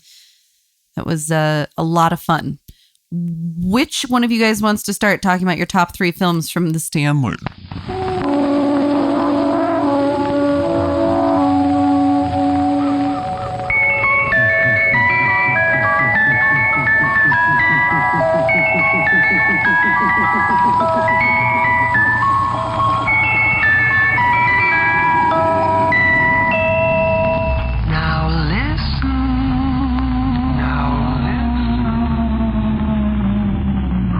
I'll go ahead and start. The Pyramid was... I'm on the same page. Byron, they didn't show that. Oh, shucks. Okay. I really, really, really enjoyed The Invitation. That's 3 reallys. I was counting. I know that... That's our new rating system. The amount of reallys, I really, really, really, really like that. Kelly didn't have the chance to see The Invitation. Kind of a bummer. But we had to divide and conquer, so some of us missed out. Yeah, but Sam and I, we had a chance to see it, and it was amazing. I've never had that tension in the air last the entire movie. The thing about The Invitation is there's almost no way we can describe anything beyond the IMDb description. While attending a dinner party at his former home, a man thinks his ex-wife and her new husband have sinister intentions for their guests. I like it. And really to tell any more than that would be to do a disservice to you, because you are going to watch this and to the film. It's just grinding tension. So claustrophobic. This is Karin Kusama, and her husband Phil Hay was a co-writer. Okay. For the person who did Jennifer's Body and before that did Girl Fights, this is such a weird departure. It almost feels like a mumble horror movie, which is my favorite thing. It's like a high budget indie film, you know? The interactions between the characters are what really makes this movie. It's almost like you're there with them. The way they shoot it, you're part of this event that's going on. And you don't want to be there. No. We do have an interview with Karin on our website where she goes into detail about as deep as it possibly can go without ruining this movie for you. So I recommend you check that out. Kelly, what about you? What's a movie that you enjoyed especially? One of my favorite movies, and I remember Byron saying he was kind of surprised that I liked it so much, was The Hallow. It's one that I'd been waiting a long time to see, so obviously part of it was building up, but... You didn't look like you were having fun during it. Really? I don't know. That could have been the sleep deprivation. How did I not look like I was having fun? I think it had to do with the premise. The last... Oh, yeah. So it's relating to a baby. There's a baby. Yeah. Excuse me. There's a baby. So, but that's probably why it kind of pulled me along and kept me very tense for the duration of the film. I also thought that the lead actors, the main two characters, Adam and Claire Hitchens, moved to the Irish countryside. I believe they were living in London, though it was never super clear in the movie, but I think they were living in London. He's some sort of an environmental researcher, and they move out into the countryside, and neighbors keep warning them that they need to not go into the woods. They need to not disturb the woods. And there's all these local folklore, local legends about things that are in the woods. Yeah, it's fairies. It's fairies. It's fairies. Then stuff starts happening. But one of the big legends surrounding fairies is that they seek little children to kidnap. You know, I wouldn't have thought that. I knew that before. But then you think about that whole Peter Pan story. And Tinkerbell and stealing all those kids. Yeah, she's stealing them. It's kind of fucked. Yeah, I love Peter Pan. Yeah, you would. I do. So it was really well done, though. I thought that the creature effects were probably some of the best creature effects I've seen in a movie, probably ever. I think it's a standout part of the film. I thought they were unbelievably good. And it was lit very interestingly. And my one criticism, I think they showed probably too much of the creatures, but I can understand why, because they looked so good. They were trying to show more of them. Yeah. And it's not like it got to the point where I thought that they looked bad, but it was just, for me, I am more scared when they kind of are a little bit more economical with their screen time for the creatures. I think they were okay for the first 2/3 of that movie. They didn't show too much, but then I'm going to disagree with this movie a little bit. I felt like it drug a bit at the end. And that's where you're saying they showed too much of the creatures. There was this extended chase scene that I think went on for a bit too long. And because it involved a baby, it felt fine to me. Maybe that was it. Yeah. It gripped you a bit more. I was totally gripped. But I loved that one. I was very excited because I'd been looking forward to it for a very long time. And it didn't disappoint. List. It was on my list. You know what was also on your list? What? Muck. Yep. Let's not remind us. But you know what else was on my list? Goodnight Mommy. I saw that one too. Definitely made my top 3. Amazingly well done. And I kept thinking that I had it figured out. And there was actually a good chunk of the movie where I'm like, are you serious? This is so ridiculous. Like I have this figured out, obviously. And then it does enough that it's really cool. You really, didn't really cool. figure it out? Oh, I knew in the first 10 minutes what was going on. Really? And I kept thinking that was going to spoil it. And I was really bummed out. And then the movie totally blew me away. I thought the acting was great. The story was very interesting. And it was one of those rare films that creeped the hell out of me without, ghosts and aliens. It was visually really pretty and unsettling at the same time. It was incredible. Yeah, it was Austrian. That's Austrian for you. Yeah, they held on a lot of scenes, which, I was pretty tired at this point in the day, so it was a bit exhausting, but the payoff was incredible.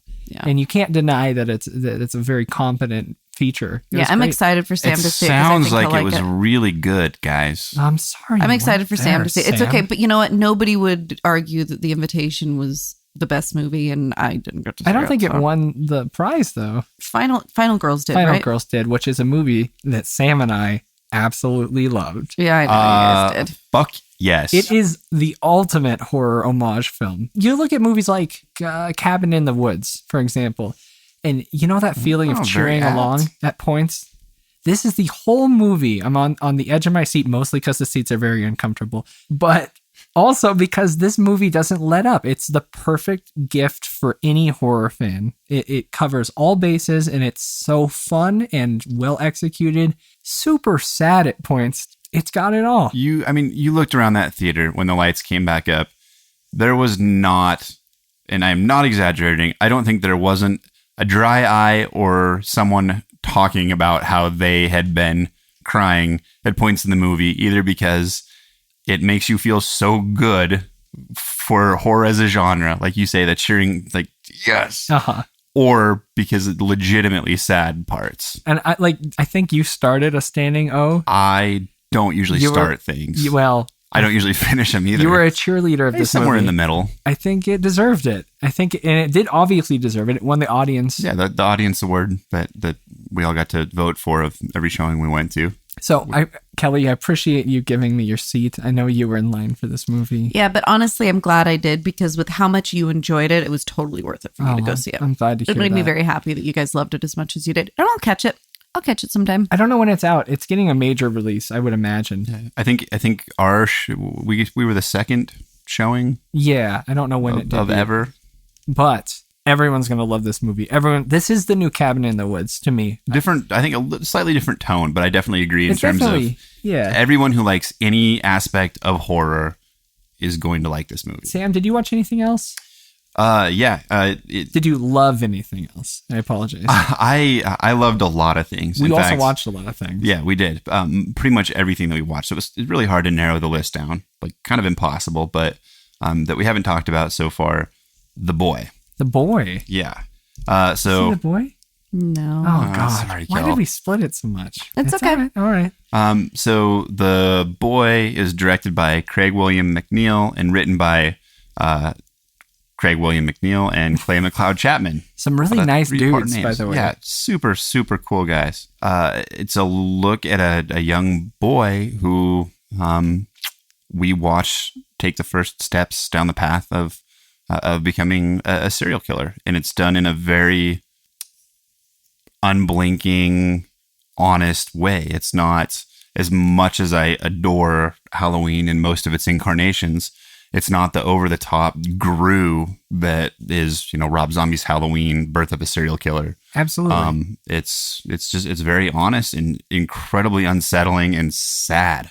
From the outside, a lot of people could compare this to the story Psycho, the Bates Motel kind of stuff. It's a young kid who's growing up at a motel in the middle of nowhere, but it's so different. It's so real. The child actor in this, what's his name? Jared Breeze. Jared Breeze. I've never seen someone that young act so crazy but subdued, like this is a real look into something awful. We all liked the kid in the Babadook. Yeah, incredible. The Boy, Jared Breeze, was next level. He's the American Duke. Yeah. And we talked to that kid. There's interviews with all these people on Frightday.com, which was kind of incredible. It's a good experience to be able to ask them about their movies. It's definitely worth watching, not for us because we're kind of clowns, but they all have some really, really interesting, insightful things they deserve more. To really, really, really, really, really fantastic, interesting and insightful things to say about their films, whether they're talent, directors, writers, producers. So you would be doing yourself a service by seeing what they have to say because they say it better than we ever could. Kelly, did you see anything else, or did you talk about all three?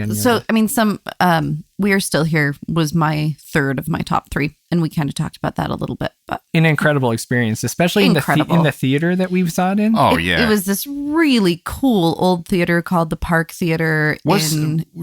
How old exactly was it, Byron? It was like 1900-something. Didn't you say it was ended up being the oldest? It's the oldest consistently running movie theater this side of the Mississippi, which is on the west side of the Mississippi. Where radio stations have Ks at the beginning. It was an unreal experience to see that kind of old feeling movie. I know that he said it wasn't an homage, and it isn't, because that's just what it is. It has that feeling of those old gritty 80s films. Right. I couldn't imagine a better place to see it, in those old squeaky seats. Yeah. So Kelly, I'm interested because normally that's not necessarily your particular cup of tea. What set We Are Still Here apart for you? So it was really funny. For the first part of it, I'm sitting there going, oh my God, this acting is horrific. This is such a bad movie. And we know that Barbara Crampton is a great actress. Right. And I'm going, what the hell? And then suddenly it became real. I think it was probably obvious to everybody else earlier, but it became really obvious to me that this is exactly what it was supposed to be. It was supposed to be campy. It was supposed to be. And there are enough parts where it's very obvious that it's intentionally funny that I started to get on board. And then by the time the movie ended, it was just perfect. It was super cool. I don't want to give anything away, but I thought the way the movie wrapped up was really effective and really fun. And I mean, the Larry Fessenden role was absolutely hilarious. Speaking of Larry Fessenden, I don't want to jump far away from this. Amazing scenes in We Are Still Here, but I caught a movie that was on none of our radars. The last day of the festival, I watched Body. Oh, yeah. Which I had no idea starred Larry Fessenden. Yeah, I didn't know that either. Unreal film. I can't really... God damn it. I know. You guys were sleeping, huh? Now, Body... Or dead. What? Or dead. Yeah, we were close to dead. It's not necessarily a horror, as it's like a dark thriller. Basically, these three girls, it's Christmas break, and they're trying to find something fun to do. So they end up going to this mansion where shit ends up getting heavy. I don't want to spoil anything about this movie. I don't know when it's coming out, but everyone needs to see this. Super fun. Off mic, I'll tell you, Kelly, because you look very interested. Yeah. But The Body blew me away. Really simple premise. Obviously a small budget, but very effective. I loved it. And Fessenden in this movie, this is my favorite Larry. Really? My favorite Larry. Even after the seance in We Are Still Here. Really? Jug face? Better than a jug face. Keep the body on your radar. Not the body. Body. Sorry. Body. Keep Body on your radar. Great year at the Stanley Film Festival. Saw some really incredible films. Looking forward to it next year. And I keep saying that I want to see more movies next year, but I heard from a lot of the people there that they saw even fewer than they had the previous years because they were really taking the opportunity to interact with some of the other elements and to interact with the people there. So I think... Which is something I really wish I had the time to do this year. The immersion game looked like it was the best thing that ever happened. I feel like you have to fully commit to that and not do movies. People were missing things. Which maybe they should just make it a longer event, right? I would go for But you know what's fun? I think that's kind of why a lot of the producers, directors, and stars got into the game. So they didn't have to think about their... Yeah, I mean, a lot of them weren't there to see movies as much as they were there to do, to hang out with their friends. Yeah. So it was really fun, and I think there are a lot of fun options. And I'm still recovering. I'm ready to buy my tickets for next year. Oh, of course you are. Yep. Give me one more week of sleep, and then I'll figure it out. Fine. Everyone calls the Stanley Film Festival horror summer camp, and it could not be more true. I mean, you feel like you could just put on your swim trunks and walk around in nothing but your swim trunks for the whole day, and you'd probably be okay. Everyone's just there to have a good time, friendly, and we're all there for the same reason. So next year, I want to hang out with all of you guys listening. Yeah. You guys should all come. We'll see you guys there. Well, you should come. It's well worth it. And Estes Park is such a cool little town. And Cheesy Lee's Pizza is so amazing. It's the best weekend ever. You guys got to come. There's a lot of help wanted signs. I was thinking about moving there, honestly. I know you were. There's a taffy shop. Multiple. Yes, several taffy shops. They were looking for a guy like me. A taffy puller? I would say, well, come on, guys. Oh, okay. Oh, God, right. I hate that you got that joke out first. People. All right, guys.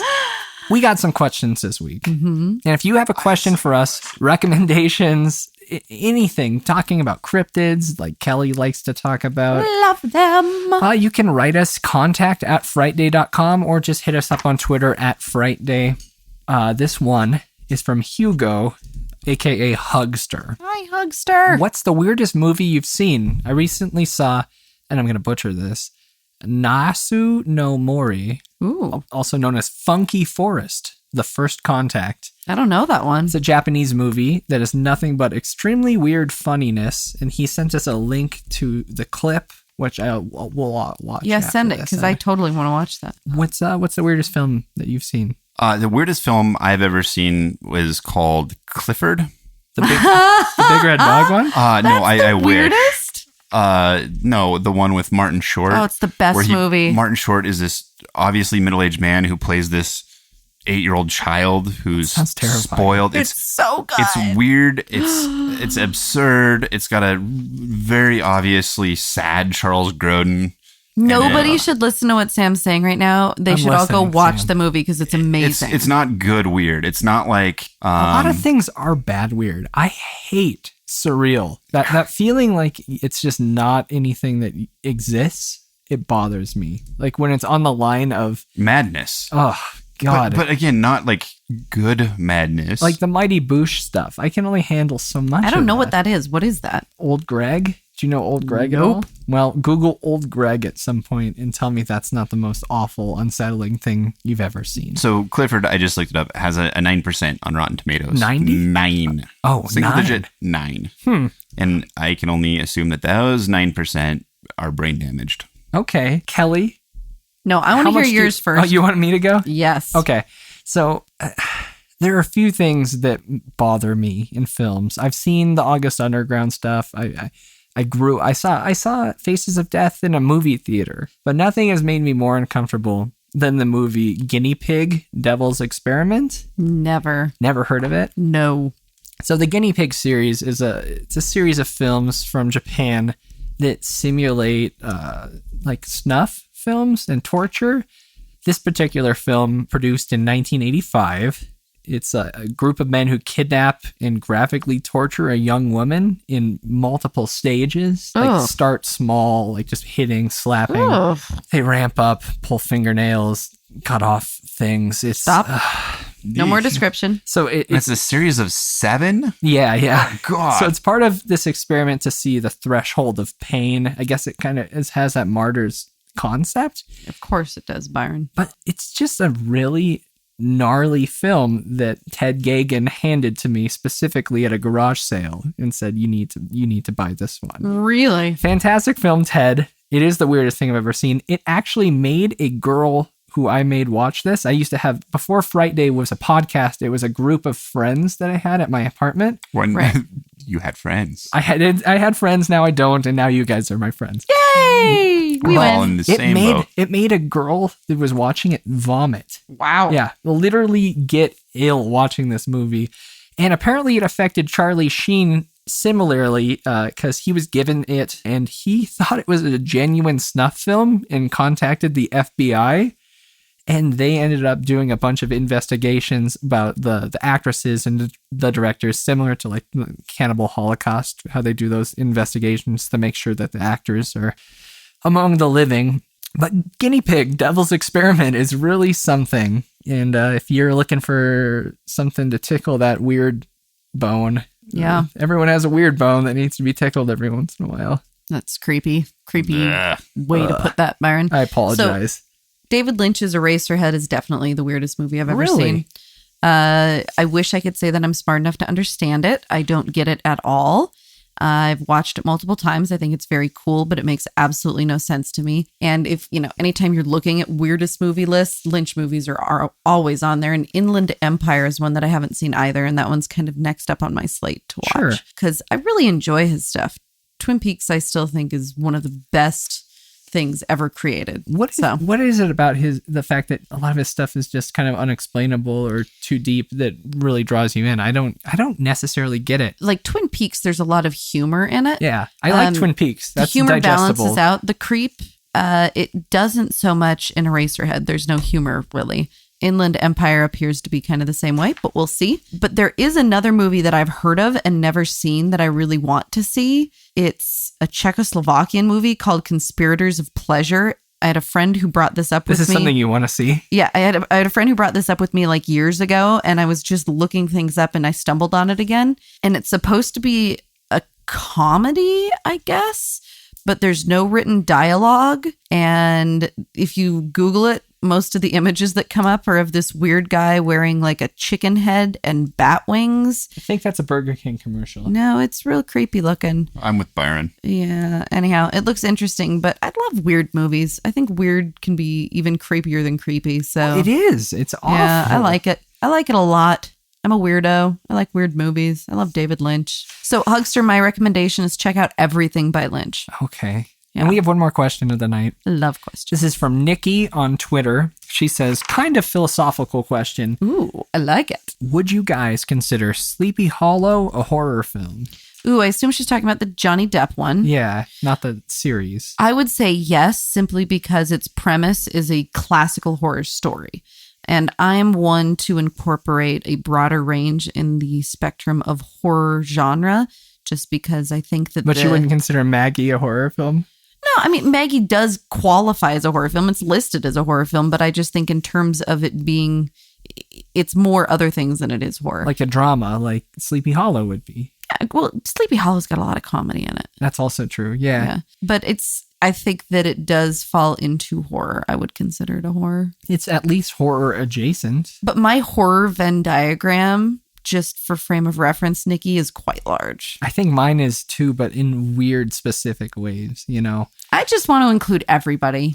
Everybody come on in. It's a good effort. I don't think I've seen Sleepy Hollow in 7 years. Might be worth rewatching, though. I love that Depp. Love Burton. Reese in it? Yeah, she is. Christina? With her creepy eyes. Oh, I love her so much. She makes the Kelly and Leslie eyes look tiny. Yeah, she's a legit insect. Sam, do you have any opinion? I would say that it's an action movie with some scary elements to it. Okay. I really liked dark it. action? I enjoyed it. Yeah. Period piece, dark action. Yeah. Sleepy Hollow is a guy. classic horror story. Yeah, but I mean, like, that'd be like saying Telltale Heart is like a modern version of Telltale Heart wouldn't be considered a horror. It would be considered a thriller or something like that. Hansel and Gretel is an action horror? film because it involves getting that baked, movie doesn't right? count. That movie's the worst. Yeah, I bet it is. So thank you so much, Nikki. Thank you so much, Hugster, for writing in. I loved it. This is almost my favorite part, honestly. Oh, absolutely. It's awesome to hear that people want to have a conversation. And I want to have more conversations. So if you want to converse with us, our email is contact@frightday.com or just hit us up directly on Twitter @frightday. Guys, I think that's just about it. Woo! Good episode. Yeah, not too bad. It was fun. We're back. And honestly, now that we're all caught up on episodes, this is going to go up officially. Today's Wednesday, Thursday, Friday, Saturday, Sunday night, 4 days from now. I like it. We're tightening it I up. like that. That makes me really happy. So if we talk about something, it may actually make sense in the real world. It might still be relevant. We strive so hard for relevance. Although we try hard here with the podcast, the best way to stay relevant is to just go to frightday.com for all kinds of things. What's going up this week? Karen's interview is going up this week. Stuart Gordon. Stuart Gordon, Reanimator, Stuart Gordon from Beyond. Castle Freak himself. Oh my God. So that interview is going up. A handful of other things. New trailers are going to be posted daily. Are you going to write an article for us? Of course I'm going to write an article. There's an article up there right now that discusses our hotel room at the Stanley. Are you going to finish up that MK Ultra this week? Yeah, I know. I got real distracted by Stanley. You're right. I need to get back on track. That's some kind of hate. We have an interview with the director. Yeah, with Adam Mortimer. That'll be up at some point. Busy week for us. We're not going to let up. I'm back in it. We're back in Missoula. We are fresh-ish. Thank you guys so much for listening.